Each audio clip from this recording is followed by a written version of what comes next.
Hello viewers, আসসালামু আলাইকুম। আশা করি সবাই ভালো আছেন। আমি আলহামদুলিল্লাহ ভালো। এই বর্ষার দিনে দেখেন বাইরে কি পরিমাণ বৃষ্টি হচ্ছে, অঝোরে বৃষ্টি হচ্ছে। আমার বৃষ্টি খুব পছন্দ। আর আমি যে বাসায় থাকি, বাসার সামনেই টিনের চালা থাকায়, এই যে আমার বাসার সামনেই হইলো টিনের চালা থাকায় একটা রিমঝিম শব্দ আসে বৃষ্টির।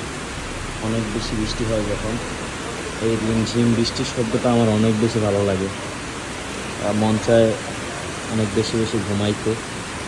রিমঝিম বৃষ্টির শব্দ আর কার ভালো লাগে? আপনাদের তো ভালো লাগে। যাদের ভালো লাগে জানাতে পারেন। আমার অনেক বেশি ভালো লাগে এই রিমঝিম শব্দটা, বৃষ্টির এই রিমঝিম শব্দ। আকাশ অনেক মেঘলা, মনে হচ্ছে অনেক বৃষ্টি হবে। ভালোই বৃষ্টি হচ্ছে বাইরে। সবাই ভালো থাকবেন।